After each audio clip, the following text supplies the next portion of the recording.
debe conocer, soy la doctora Telma Gambandé, soy médica, microbióloga y profesora titular de la Cátedra de Microbiología.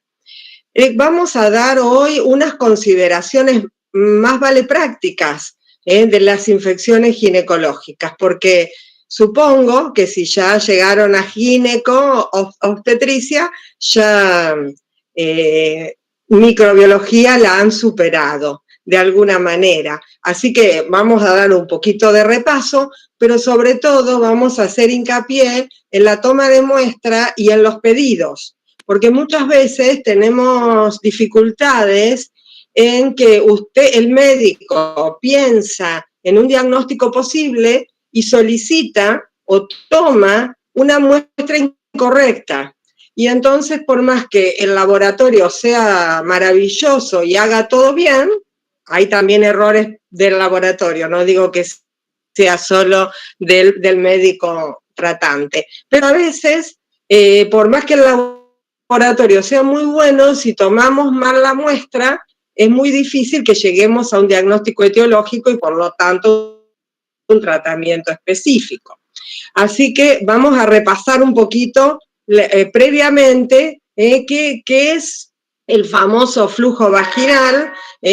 Es una causa muy frecuente que muchos de ustedes seguramente van a ser ginecólogos, porque no sé por qué la materia la deben dar linda, porque muchos de mis ayudantes quieren hacer tocogineco. Está como de moda y es una buena especialidad, así que no eligen bien. Es una causa frecuente por la que acuden las pacientes al consultorio, y ocupa uno entre los 25 principales motivos porque una mujer puede buscar atención médica. Y según la edad de la paciente, puede ser el primer motivo de consulta al ginecólogo. Fíjense que habitualmente hay 10 millones de consultorios de ginecología por año. Y si pensamos que en una mujer en edad fértil, la gran mayoría son por flujo, por la presentación de flujo, más prurito, más ardor, más dispareumia, dolor, purulento, entonces hablamos de que realmente es un material que tenemos que tener en consideración. Si bien está muy devaluado el exudado vaginal, porque algunas veces por problemas de organización, del orden de la gestión, de cómo llevar a cabo ese procedimiento para saber cuál es la etiología de la infección. Y otras veces también hago un mea culpa porque los microbiólogos demoramos demasiado tiempo, nos tomamos demasiado tiempo en dar un resultado. Y entonces al médico tratante no le sirve ese análisis. Y entonces dice, bueno, le doy un óvulo, una pomada y vemos qué pasa. Si con eso se cura bien, y a las que no se curan, entonces vamos a hacer los análisis correspondientes. La verdad que no debería ser así, debería justamente hacerse primero un exudado vaginal, que encima es barato, lo reconocen prácticamente todas las obras sociales, y es un análisis que en poco tiempo tenemos muchos datos, lo vamos a ir viendo. ¿Qué es el flujo? Ustedes lo saben mejor que yo, es un transudado de los capilares vaginales parietales que contiene agua principalmente, entre el 90 al 95%, sales, ácidos grasos y albúmina, células que vienen de la sangre y también células de descamación de la vagina, de las paredes vaginales, y puede tener también secreciones de las glándulas anexas, también puede tener leucocitos, en general muy pocos, normalmente es menos, se considera por campo de 100 por 1 o 2 leucocitos, y abundantes células epiteliales planas de descamación, se considera un flujo normal no patológico. También tiene las secreciones cervicales, del moco cervical, las secreciones que pueden venir del endometrio, de las trompas, las inmunoglobulinas, que ustedes saben, secretoria, que forma parte de la inmunidad innata, inespecífica, pero que es un arma fundamental contra las infecciones. ¿Qué características tienen normales el flujo fisiológico? Claro, o transparente, o blanquecino, viscoso, flocular, en general no homogéneo. La cantidad es escasa, 3 a 5 gramos por día, pero nadie mide cuántos gramos tiene de cantidad de flujo. La paciente te va a decir, tengo más flujo que lo habitual, o con tal característica que cambió, y por supuesto que tiene una gran variabilidad de acuerdo a la edad de la paciente y al momento del ciclo menstrual durante la edad fértil. También tiene diferencias con el estrés, y vamos a ver que el estrés, ustedes ya saben, es uno de los cofactores responsables de la vaginosis bacteriana por complejo GAM, la excitación sexual, la ovulación. Durante la ovulación, ustedes saben que el flujo es más abundante, fluido, justamente para favorecer la penetración. En el embarazo, que tiene un pH inéditamente bajo, porque tenemos un pH 4,5 cuando en el organismo el pH es 7,4. Y en ese nicho ecológico de la vagina, gracias a los lactobacillus, ese pH es tan bajo. Algo que nos defiende de las infecciones. Ese pH bajo es lo que debemos cuidar desde el punto de vista médico para nosotros, de esa manera, evitar que la vagina se colonice con enterobacterias que son del recto, del ano, o estafilococos de la piel, o enterococos de la flora fecal, o anaerobios de la flora fecal, que ese pH hace que no puedan sobrevivir. En la posmenopáusica cambia, como disminuye el glucógeno, disminuyen los lactos, y entonces ese pH aumenta. Por eso la posmenopáusica tiene flujo con otras características y otros microbios, en general estreptococos betamolíticos del grupo B o Agalactiae, también puede tener enterococos, puede estar colonizada con enterobacterias, que muchas veces son las causas de las infecciones urinarias a repetición que tiene la posmenopáusica.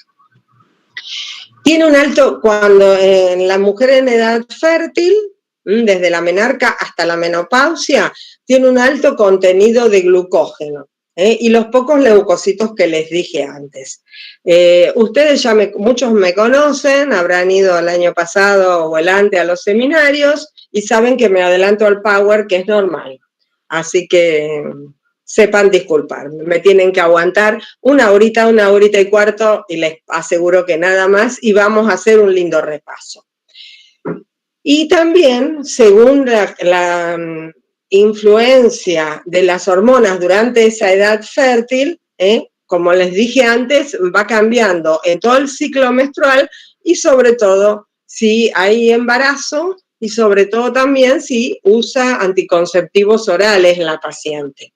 Porque ahí, al inhibir la ovulación, que son anaovulatorios, ahí también va a cambiar el flujo, y es posible que tenga otras infecciones esa mujer sometida a tratamiento con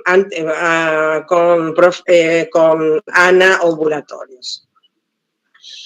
¿Cómo se mantiene ese pH? ¿Cómo se mantiene ese equilibrio? Me cuesta mirar la pantalla, miro para arriba porque tengo la ventana y veo los árboles y no los miro a ustedes, discúlpenme, pero bueno, tengo que aprender. Estoy grabando mis clases, entonces miro para cualquier lado, pero ahora sé que ustedes me están mirando y yo no los miro, pero saben que personalmente los miraría. Esa transformación del glucógeno de las células epiteliales que se cargan de glucógeno en la menarca, con la aparición de los estrógenos, se transforman transforman el ácido láctico en un proceso de fermentación que lleva a ese pH 4, 4,5. pH que tenemos que defender a rajatabla. pH que tenemos, lactobacillus, que tenemos que conservar. Por eso, esa idea muy adentrada en nuestra población, incluso en nuestros médicos, lamentablemente, que dicen, una paciente adulta tiene anginas. La gran mayoría de las anginas de los adultos, ustedes lo saben, son virales, no son bacterianas, pero la paciente está por rendir ginecobstetricia y le voy a tomar yo y está nerviosa. Y entonces dice, bueno, mira, me empecé con dolor de garganta, me voy a tomar una amoxicilina por las dudas que esto sea bacteriano y después esté peor y qué sé yo, porque tengo que rendir, porque me tengo que casar, porque tengo que no sé qué cosa. Bueno, ahora hay re pocas cosas para hacer, pero bueno, siempre uno encuentra algo. Y entonces, tómala, porque total, dice, yo nunca tomo antibióticos, el razonamiento es este, yo nunca tomo nada, y lo prevengo por las dudas. Total, si era viral, mal no me va a hacer. Lamentablemente ese pensamiento es erróneo. Si era viral, aparte de gastar plata en el antibiótico inútilmente, él va a alterar la microbiota habitual del tubo digestivo, y con respecto al árbol genital, lo que va a hacer va a matar todos los gram positivos del organismo. Los estreptococos beta-hemolíticos grupo A de la faringe, que no tiene, pero va a matar los lactos, que sí tienen la vagina. Entonces, ¿qué le va a pasar a esa mujer? Cuando termine de tomar mientras que tome los antibióticos es posible que tenga diarrea.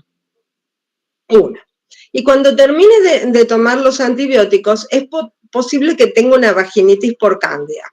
Porque ustedes saben que en escasa cantidad, cándidas de varias especies y cándida albicans forman parte de la microbiota habitual de la vagina.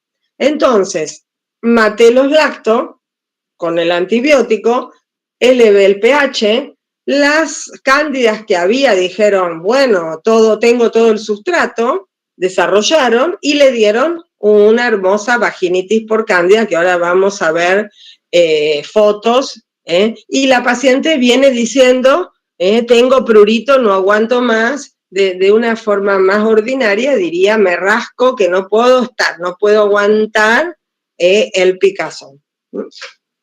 Entonces, ven que ahí puede haber un efecto colateral de haber dado antibióticos sin sentido. Si el costo-beneficio me cierra porque la angina era bacteriana, estamos de acuerdo, corro el riesgo. Otro riesgo de matar los lactos puede ser, por antibióticos, puede ser, por ejemplo, que sobredesarrollen las Gardnerelas vaginalis, dando una vaginosis bacteriana, aún más difícil de tratar que las candidiasis.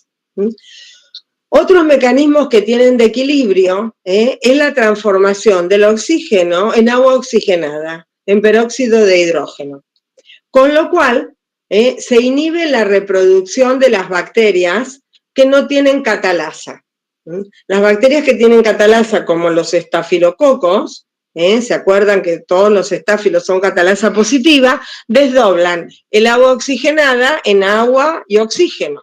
Las bacterias que no poseen esta posibilidad no lo pueden hacer y por lo tanto no se reproducen. Aparte, estáfilos hay pocos en la vagina, puede haber en la pared en los labios mayores, menores, en la piel del periné, pero hay pocos en la vagina en edad fértil. En la niña puede haber. Y también otro mecanismo de equilibrio es la secreción de anticuerpos específicos, como la inmunoglobulina A secretoria, presente en todas las mucosas que ya hablamos. Los cambios del pH pueden ser fisiológicos, no siempre son así cataclísmicos como me he referido. Durante la menstruación el pH aumenta, por eso también no se recomiendan las relaciones sexuales durante la menstruación, porque tienen más probabilidades de infectarse, de tener una infección de transmisión sexual, por supuesto si el hombre está infectado, durante la menstruación. Una por el pH más alto, que no me defiende, y otra porque el cuello está abierto y entonces tienen vía libre para ascender. Por ejemplo, los gonos, que los gonos son inmóviles, la Neisseria gonorrhoeae, son inmóviles, igual ascienden si encuentran el cuello abierto y con las contracciones retrógradas del orgasmo favorecen que asciendan. El estado hormonal, qué parte del ciclo, o si toma anovulatorios. El semen, recuerdo que el semen es alcalino, entonces luego del coito, la vagina, si tomáramos el pH de la paciente, la vagina no tiene ese pH de 4, 4,5, sino que tiene un pH mucho mayor por el semen y la actividad sexual, porque también el semen con las secreciones de la próstata, del epidídimo, tienen un pH alto y la actividad sexual también con no me sale, quiero decir algo de mecánico, con la actividad sexual misma, según la forma, no me sale el traumatismo del coito, ahí está, así me sale mejor. No es que me dé vergüenza, porque ya a esta altura he perdido la vergüenza. Lo que pasa que también que me está ocurriendo que tantos meses de encierro, también estoy perdiendo el léxico. La microbiota habitual de la vagina, entonces, del nacimiento hasta las 2 semanas, neonato, menos de 28 días, la nena tiene todavía los estrógenos que le pasó su mamá. Por eso tiene mucho glucógeno, los lácteos son muchos y el pH es bajo. En toda la niñez, que no produce estrógenos, ese no tiene estrógeno, por eso no tiene caracteres sexuales secundarios, no hay glucógeno, los lactobacillus desaparecen y aparecen ahí enterobacterias. En general, enterobacterias y a veces pueden ser también enterococos, estafilococos, microbios habituales del tubo digestivo. Que también esa colonización con enterobacterias más otros factores pueden ser causa de infecciones urinarias que no tienen nada que ver con las ginecológicas, pero habría que decolonizar a esas niñas que tienen infecciones urinarias a repetición. Durante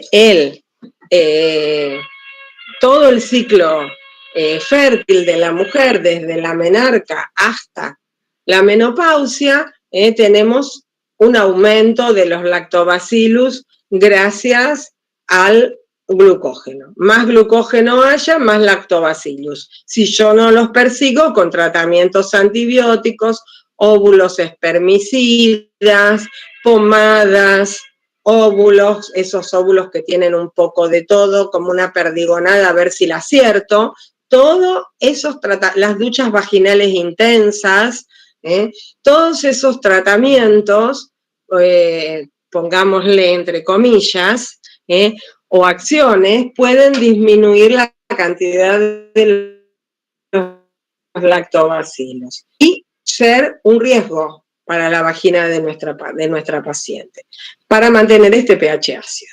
¿Qué pasa en la menopausia? Los estrógenos caen a 0. El epitelio se atrofia, se hace delgado, hay menor cantidad de agua, por lo tanto hay sequedad.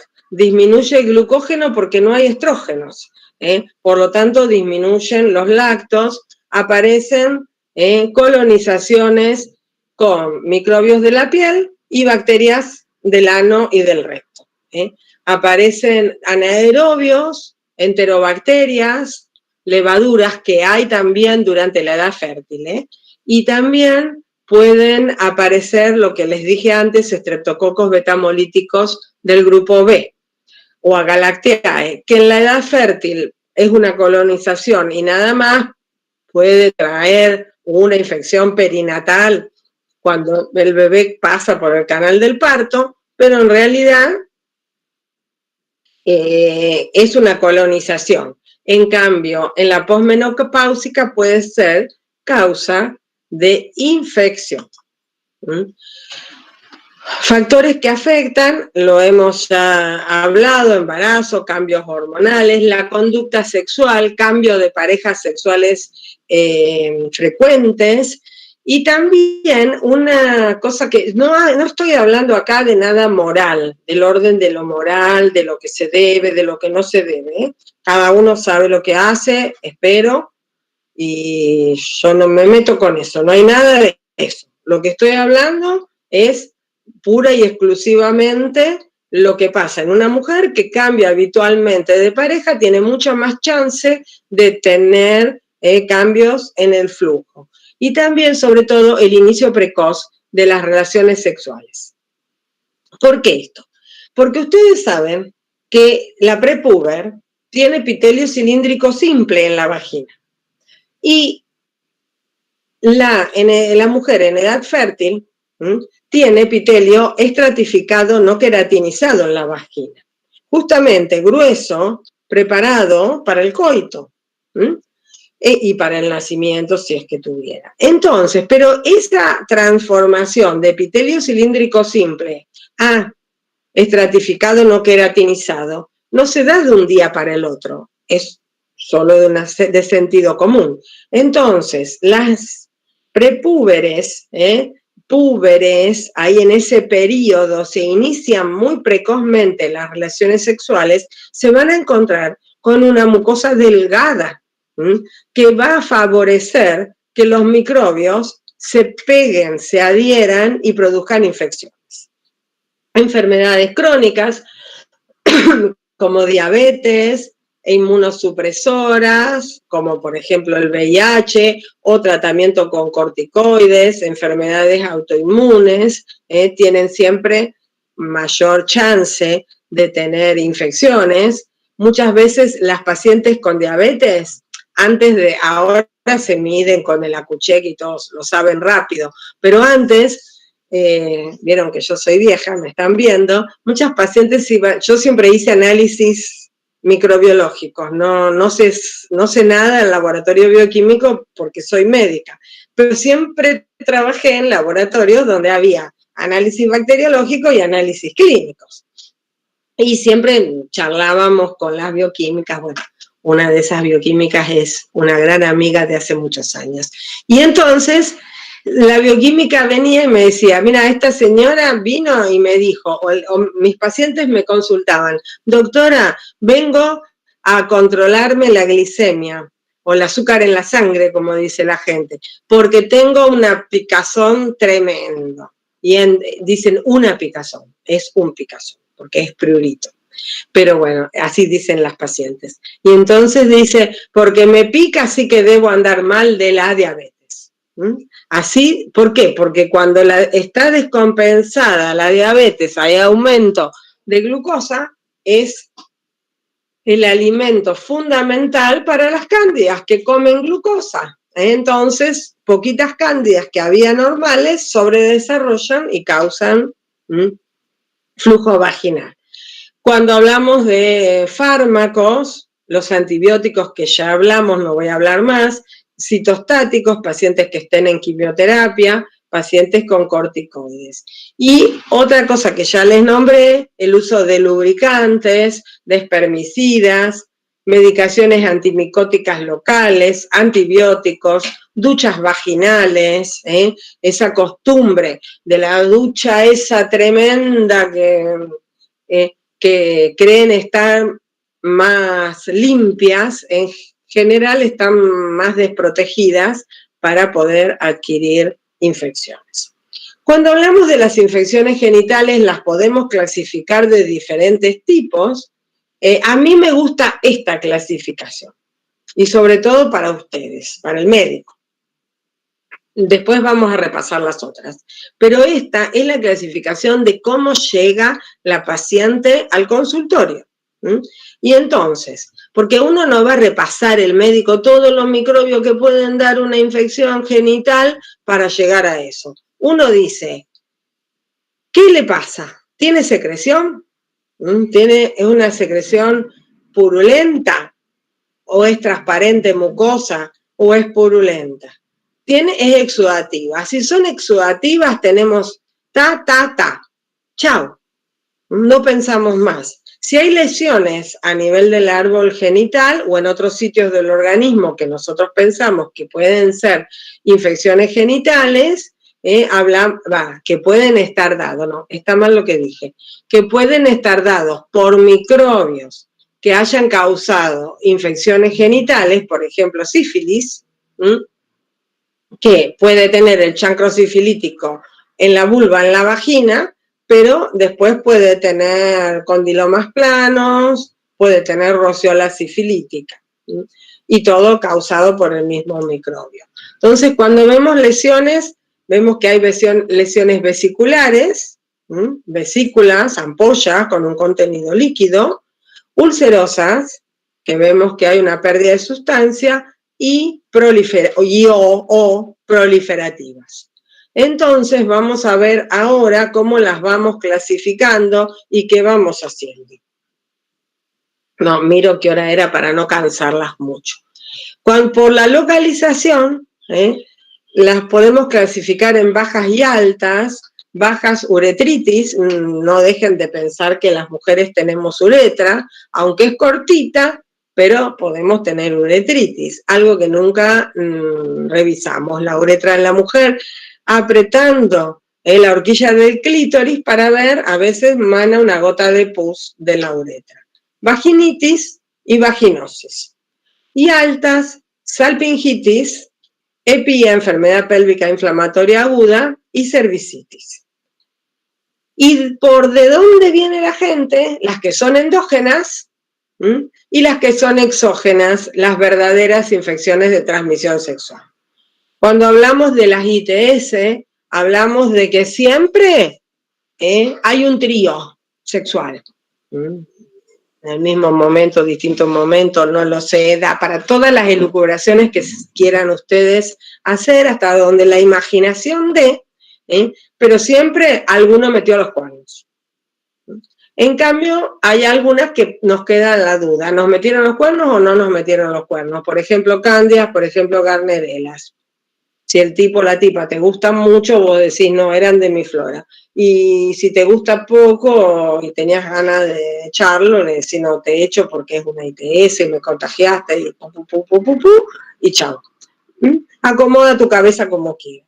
En cambio, en las exógenas, también uno la acomoda como quiera, porque dice que nadie muere sin cuernos, pero siempre hay un trío.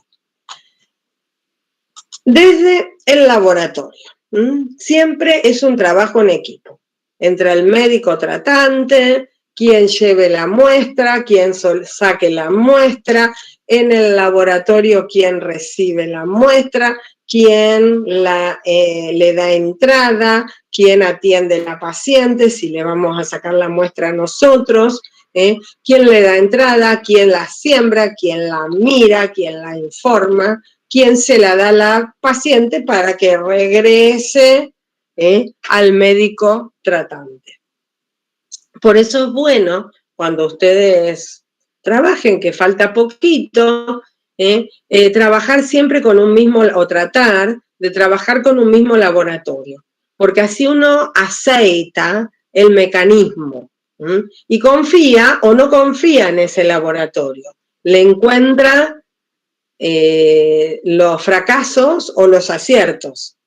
Si uno va cambiando todo el tiempo el laboratorio, es muy difícil armar ese equipo para que las cosas salgan bien. Cuando hablamos de las infecciones femeninas, hablamos que, ¿qué podemos estudiar? Flujo vaginal, exudado vaginal, ahora vamos a ver para dar diagnóstico de vaginitis y de vaginosis. una muestra de exudado endocervical para la cervicitis. Si la paciente tiene bartolinitis, una punción de las glándulas de Bartolino, y un raspado de las lesiones ulcerosas, también puede ser un raspado de las lesiones verrucosas o una biopsia. O ambas, que es lo que hacemos para el HPV. Bueno. Problemas. Acá está. Este mapa, ustedes ya lo han visto en Injuria y en Defensa, así que lo tienen fresco. Solo se los pongo para que lo recuerden. Y esta línea roja da lo que hacemos en el laboratorio, es decir, el procesamiento, lo que nos toca sí o sí al microbiólogo. En cambio, de la línea roja hacia arriba, el médico atiende a la paciente, tiene un diagnóstico clínico, envía la muestra para el diagnóstico microbiológico, muchas veces la saca el propio médico, porque ya que tiene la paciente ahí en posición ginecológica, lista, lo está viendo, le puso el espéculo, la va a mandar a la pobre señora, vístase, cámbiase, vaya al laboratorio y vuelva al mismo show. La verdad que no me gustaría hacer mucho esa paciente. Igual nosotros sacamos esas muestras sin problema. Por ejemplo, punción de glándula de Bartolino, no. Pero flujo vaginal, endocervical, cualquier laboratorio de microbiología puede sacar. Bueno, nosotros que somos médicos, el problema es que muchos laboratorios tienen bioquímicos a cargo y entonces ahí se complica la toma de muestra. Muchas veces entonces la toma de muestra la hace el propio médico tratante y tiene que ver cómo la conserva y cómo la transporta, en cuánto tiempo y cómo hasta el laboratorio para hacer su procesamiento. Esto parece una pavada, y lo es, pero en la práctica complica. La identificación de la paciente, si es consultorio o externo o internado, en este caso no es wow, qué necesario, pero si fueran otros materiales, por ahí sí, o si es una epía, por ejemplo, sí. Una punción, o la operaron y sacaron pus del peritoneo, es importante decir eso, que una muestra o por punción de pus peritoneal o a cielo abierto o por una laparoscopía. ¿Qué le solicitás? Ahí viene el gran problema, porque ustedes saben lo que quieren, porque lo estudiaron, pero a veces es difícil cómo hacerlo constar en la orden para que encima las obras sociales tienen un código por cada palabra. Y entonces, si vos no pones todas las palabras, el microbiólogo no cobra. Entonces, por ejemplo, un flujo vaginal común, para una vaginitis, por ejemplo, para una vaginosis, estaría bien con decir exudado de flujo vaginal o exudado vaginal, hay que decir siempre cuál es la muestra. Después, directo o coloración de Gram, parasitológico, directo, para ver si tiene trichomonas, cultivo, identificación, para ver qué colonias crecieron, de qué, y el antibiograma realmente en estos casos prácticamente no se usa. Si yo pienso en hongos, tengo que agregarle directo y cultivo micológico. Esa es como una solicitud básica de una vaginitis. Pero después podemos ir agregando otras determinaciones. Si fuera un endocervix, podemos pedir eso para gono, pero también podemos pedir PCR para clamidias o búsqueda de antígenas para clamidias, trachomatis, y cultivo para Mycoplasma hominis, por ejemplo. Así que vamos a ir agregando diferentes metodologías según lo que tenga nuestra paciente. Hay que poner el diagnóstico que yo presuntivo que estoy pensando, Si tiene esas enfermedades de base o comorbilidades, por ejemplo, diabetes, uso de corticoides, anticonceptivos orales, la edad de la paciente, un dato muy interesante, no es lo mismo mirar un flujo de una posmenopáusica que de una mujer de 20 años con todos los estrógenos, los lactos a full. Y si hubo o no tratamientos anteriores. Importante para ver si tomó antibióticos, si le pusieron óvulos, porque si se puso óvulos con antibióticos, con antimicóticos, con antiparasitarios, ya ese análisis lo tomo con pinzas y digo, ¿lo tendrá o no lo tendrá? ¿Estaré matando por un lado y buscando por el otro? Así que es muy importante que yo lo sepa. La toma de muestra tiene en general una premisa, tres premisas fundamentales. Del sitio de la infección, periodo agudo de la enfermedad, antes de dar antibióticos. Eso sería lo ideal. A veces, como les dije al principio, toman la muestra una vez que fracasaron con el primer intento de terapéutica. Y ya ahí se reducen las posibilidades de que nosotros encontremos realmente la etiología de la infección. Mínimo de contaminación, ahora vamos a ver cómo limpiamos el cuello, por ejemplo, en el momento oportuno, cuando tenga sintomatología, una cantidad suficiente, porque si no tiene flujo, nada de flujo, es muy difícil que nosotros podamos tomar una buena muestra. Hay que informarla a la paciente para que lo sepa, hay que transportarla y conservarla de una manera adecuada, ahora lo vamos a ver, antes de administrar antibióticos, rotularla, nada de poner la orden con el tubo arriba, porque el tubo se cae y después las órdenes se mezclan o los tubos se mezclan. Y evitar mandarlo rápido.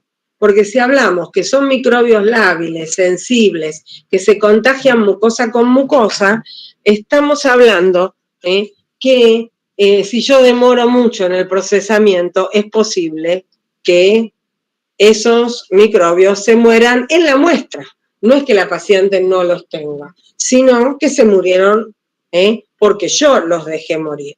Y hay que tener por lo menos 24, 48 horas, esto es muy gracioso, de abstinencia sexual, porque si no, si lo hago inmediatamente después del coito, a veces le estoy haciendo un espermocultivo a la pareja varón más que un flujo vaginal a la mujer.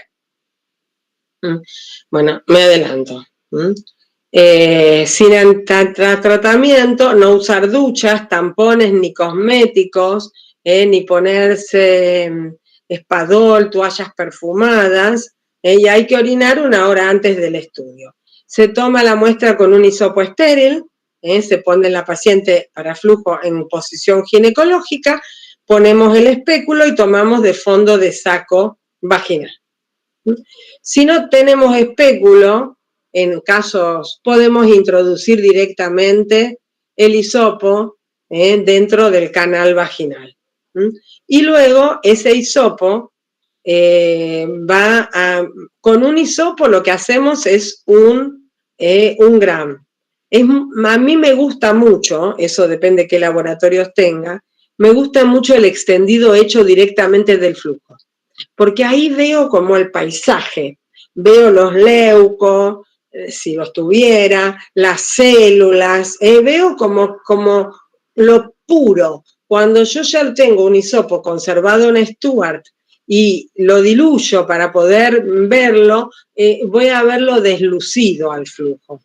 Así que lo que yo hago, un hisopo, hago un frotis o 2 frotis por las dudas, y los dejo secar a temperatura ambiente. Tiro ese hisopo porque ya está contaminado con los vidrios. Tomo otra muestra y esa muestra es la que la voy a colocar dentro del medio de Stuart, el medio de transporte. Dentro. A veces me pasa que viene el hisopito acá arriba. No sirve para nada, se me deseca igual. Y eso es lo que mando al laboratorio.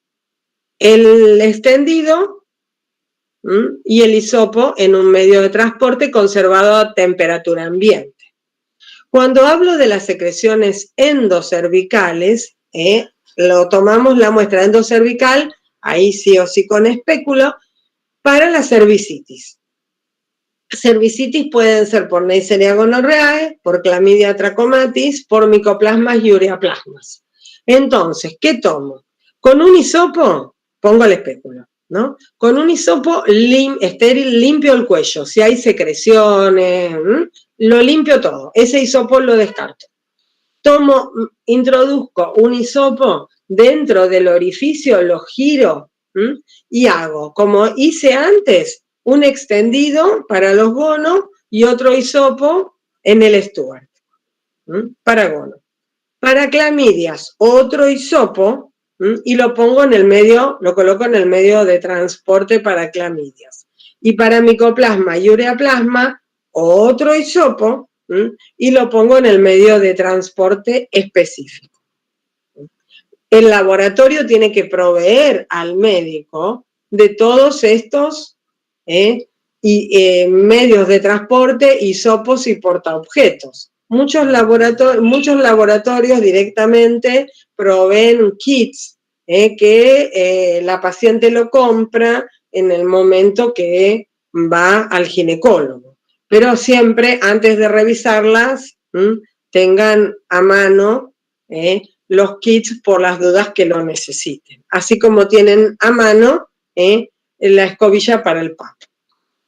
Las glándulas de Bartolino para las bartolinitis, que no son frecuentes, pero son muy dolorosas, molestas y muchas requieren tratamiento quirúrgico, y la muestra se hace por punción. Se puede realizar un extendido, pero yo directamente lo que haría con la bartolinitis, mando directamente la jeringa, la encapucho. ¿Se acuerdan? Siempre la reencapucho contra la pared, nunca hago esto, porque si tomo acá y me pincho, después, ¿quién le va a decir a mi pareja que me infecté con eso en el dedo por reencapuchar? Muy complicado. Así que siempre lo reencapucho contra la pared, en la mesada, sobre algo rígido, o lo puedo poner en un frasco, para anaerobios y lo mando, porque puede haber aerobios y anaerobios, y lo mando al laboratorio. A mí me resulta más práctico mandar la jeringa y listo. Y el laboratorio después se encarga de hacer el gram y los cultivos correspondientes. ¿Cómo conservamos y transportamos estas muestras? Les dejo esta tabla. Pero vos fíjate, Trichomonas vaginalis, lo ideal es hacer el fresco a los pies del paciente. Si no se puede hacer, en un Stuart. Cándida, Garnelela, vaginitis y vaginosis, todas en Stuart.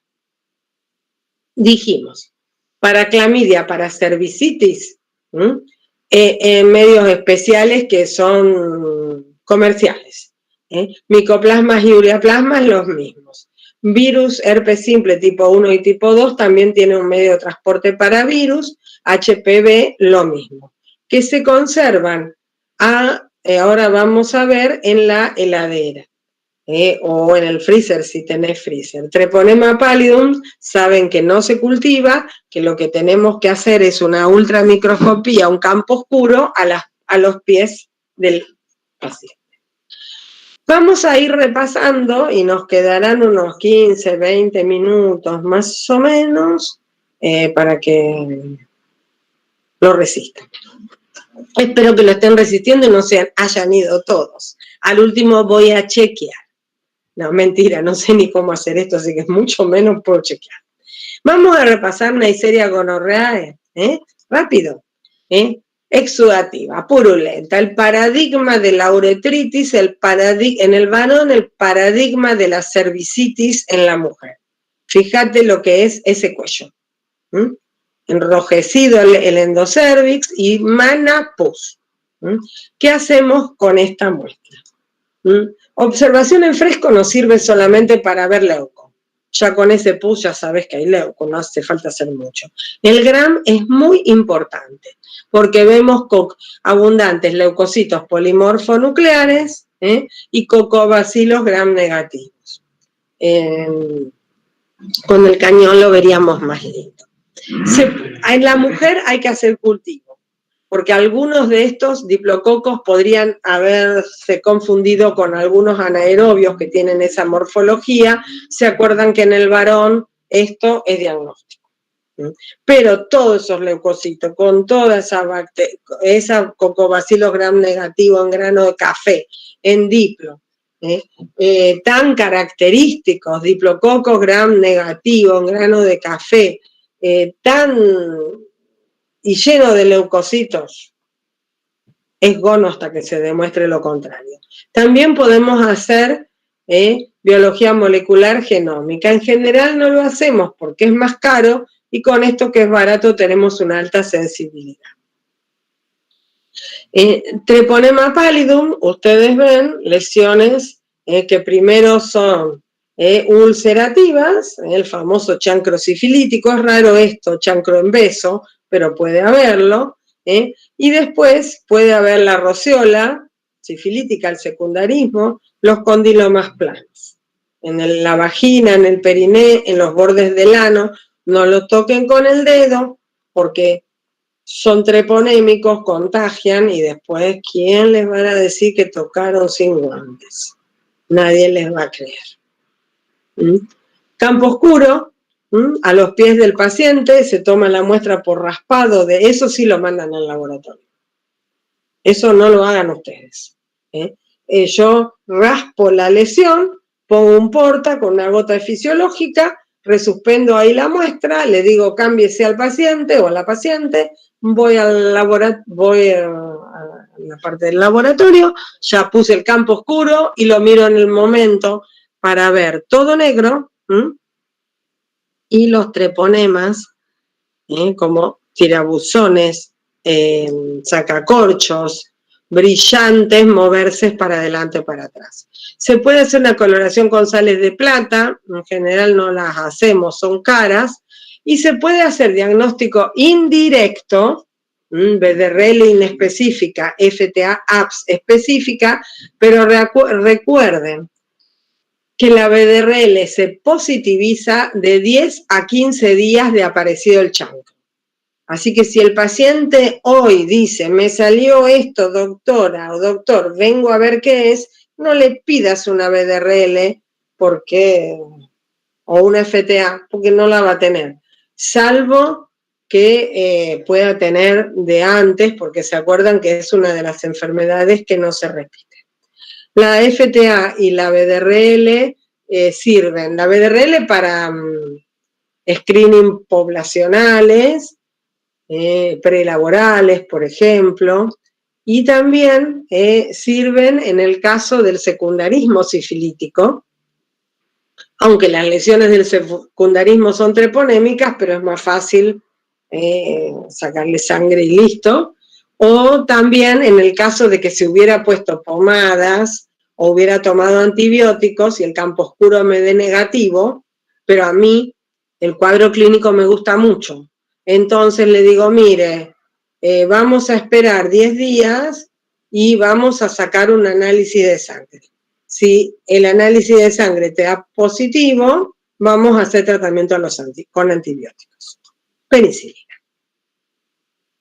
El complejo GAM, vaginosis bacteriana, Gardnerelas, anaerobios, micoplasmas y mobiluncus, este flujo abundante, verdoso amarillento, maloliente, el famoso olor a pescado, los chistes del ciego que pasa por la pescadería, todas esas que ustedes saben. Muchas veces la paciente te cuenta, después de tener relaciones sexuales, tengo mucho más olor, doctora o doctor. Es justamente porque se hace un fillo-odor en la vagina, porque se acuerdan que el semen es alcalino. En fresco no vamos a observar las clue cells, las células guía, pero no hay reacción inflamatoria, es vaginosis. El GRAM es importantísimo.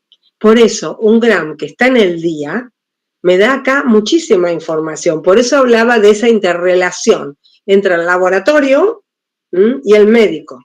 Porque le sacaste la muestra, fue al laboratorio y vos le dijiste, ¿en cuánto tiempo me podés dar el Gram? Primero te hacen el pH. El pH es alcalino. El Fish-O-DOR es positivo. Y en el Gram vemos células epiteliales planas de descamación de la vagina. Muchísimos, como ven acá, todo este puntillado son cocobacilos gram negativos. Y adentro del citoplasma lleno de cocobacilos gram negativos, las famosas clusals. Y escasa o nula reacción inflamatoria. Eso es vaginosis hasta que se demuestre lo contrario. Se puede cultivar, cultivamos garnerelas. En microaerofilia crecen en 24 o 48 horas estas colonias como gotas de rocío muy pequeñas y beta-hemolíticos con una hemólisis difusa. Clamidia trachomatis da cervicitis, pero fíjense el pus, la secreción, perdón, no es pus. Es una secreción filante, transparente, con algunas estrías más blanquecinas, como hilitos, dice la gente, blancos. En general es mucho menos sintomática, igual la cervicitis por gono en la mujer no es sintomática, pero en el varón le pasa lo mismo. Son uretritis que pasan más disimuladas, que demora varios días el varón en decir, che, esto no me está gustando. En la uretritis por gono el tipo dice, se lo ve y vuela al médico porque se asusta. Tiene esa idea que le va a pasar algo grave. El Gram no sirve para nada porque las clamidias son muy pequeñas y no se ven. Con un GIEMSA podemos ver cuerpos de inclusión, algo muy antiguo, muy operador dependiente, de cuando yo era joven. Me acuerdo que el doctor Notario me mandó a estudiar esto, a aprender. Hoy no. Cultivo son parásitos intracelulares obligados, crecen en células vivas, cultivos celulares iguales que los virus, no hacemos los laboratorios de rutina. ¿Qué nos queda? Búsqueda de antígeno, inmunofluorescencia directa, ELISA directo o inmunocromatografía, y genómica, PCR. En estas dos nos mantenemos. Las dos patas, las otras dos patas del diagnóstico directo. La clásica no la podemos usar. Búsqueda de antígeno, que es específico, pero es menos sensible que la genómica.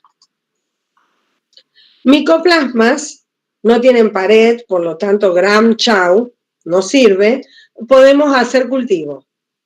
Esto que les muestro acá son microcultivos. Es un kit, es más caro, pero es un kit que uno compra, se carga con la muestra, con el endocervical, se hace una solución y se cargan cada una de estas celditas.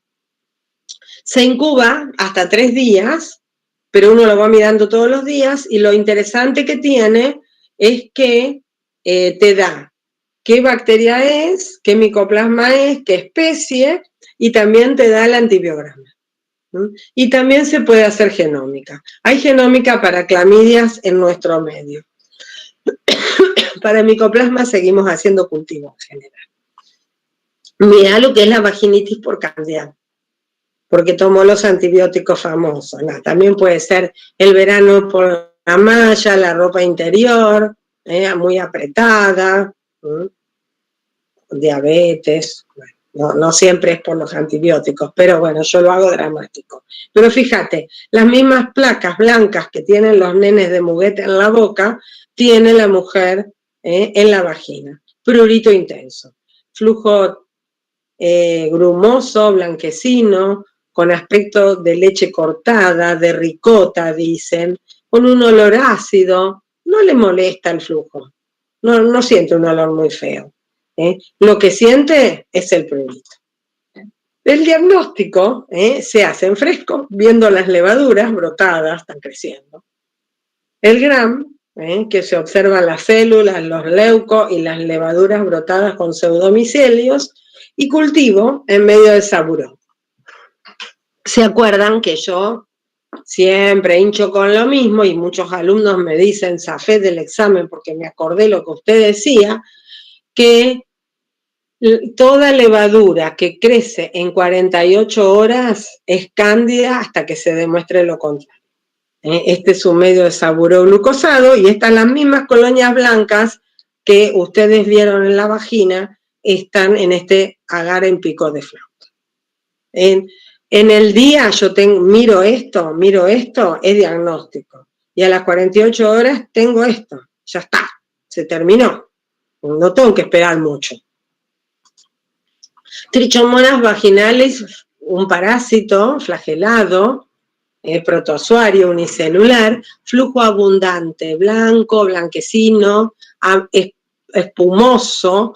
La paciente se pone en posición ginecológica en la camilla y ese flujo drena espontáneamente, te mancha la compresa de la camilla, no es muy agradable, y te dice, tengo escaso prurito, tengo escasa ardor, pero tengo mucho flujo, doctora. Me parece que me indispuse y cuando voy al baño no es menstruación, es flujo. Observación en fresco.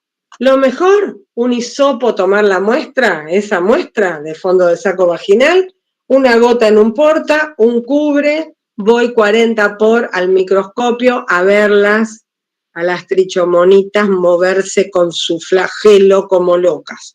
Y a veces ves un montón por campo y decís, pobre mujer, tiene todos estos bichos moviéndose de adentro. Acuérdense que se llaman vaginales, pero dan uretritis en el varón. También se pueden colorear, pero en el GRAM es muy difícil ver esto tan divino, que es del libro, no es mío, con estos flagelos. Hay que verlas moverse. Hay que hacerlo lo más rápido posible. En el Stuart se conservan un tiempo considerable, pero lo ideal es a los pies de la paciente. Y se puede hacer cultivo, se hace cultivo en un medio, se llama The Diamond, rico en suero de caballo, pero en general el cultivo se hace más para la uretritis en el varón, que la observación en fresco tiene una sensibilidad del 50%, así que el 50% la tiene y no lo diagnostico.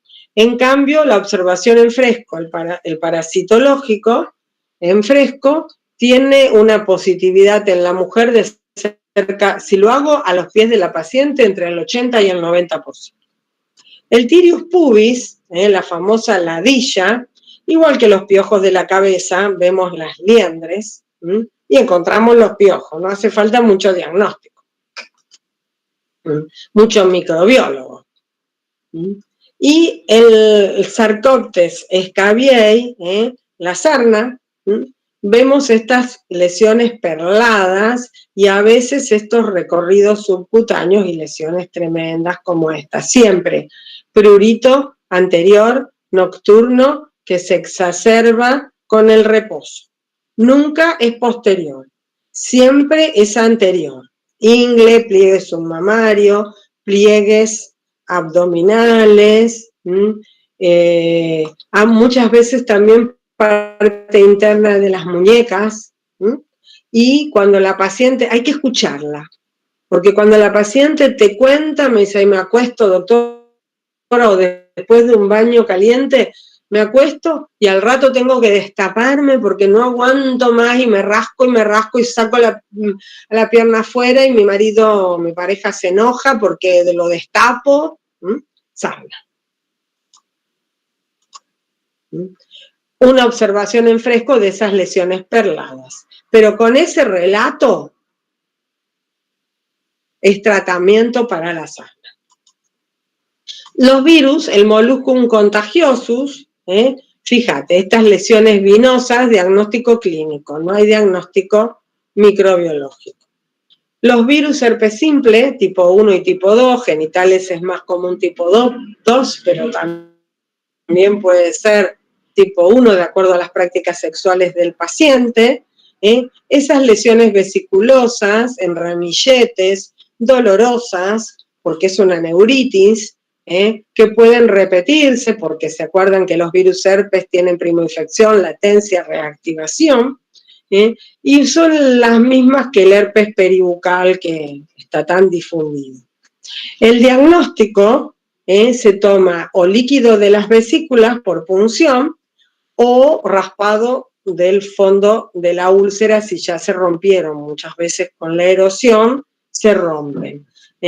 Y otra vez en el PAP podemos ver el efecto citopático del virus. Se podrían cultivar, pero sabemos que no lo hacemos. Así que estas dos cosas, olvídenlas. Diagnóstico directo. Búsqueda de antígenos, esto es una inmunofluorescencia directa o genómica. Si la paciente está embarazada, a punto de parir 38 semanas, gasto plata en la genómica, porque tiene mayor, las dos son específicas, pero la genómica tiene mayor sensibilidad. Y el HPV, que ustedes ya lo deben haber dado, y está tan de moda, que es un cofactor para la aparición del cáncer de cuello, del cáncer de cervix, un cervix normal, y cómo va avanzando con las infecciones. Pero este cervix normal también puede estar infectado por HPV la paciente. Y vemos los condilomas acuminados, que no siempre se ven y no hay que esperar verlos, hay que diagnosticarlo antes. ¿Cómo lo diagnosticamos? El PAP, la citología foliativa, nos va a dar alteraciones celulares compatibles con. Nos va a decir las alteraciones que va a producir el virus, el efecto citopático del virus en las células efoliadas del cervix.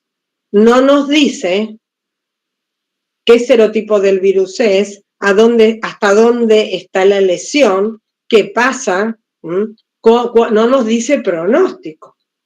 Entonces, para eso, una vez que hicimos el PAP, hay que hacer una colposcopía y tomar una biopsia para hacer genómica. Con esa genómica lo que vamos a hacer es ponerle número a ese papiloma para ver de qué serotipo es. Ustedes tienen este gráfico que ven que los serotipos más frecuentes, mira, el 70%, que me pongo los lentes porque me los saqué por coquetería, el 70,7% de los serotipos 16 y 18 tienen correlación con la aparición de cáncer de cervix. No es el único factor, es un cofactor. Múltiples parejas sexuales, fumar, anticonceptivos, estrés, chiqui, como dice una amiga mía. Y otros, el 12,6, 45, 31 y 33. Y después baja el 83% con estos 5 serotipos. Por eso es importante, para ver qué conducta voy a seguir con mi paciente, ver qué tipo de lesión tiene, hasta dónde llega la lesión en el cervix, y también qué serotipo tiene. Porque según eso son las acciones terapéuticas que voy a tomar con mi paciente. ¿Cómo controlamos las ITS?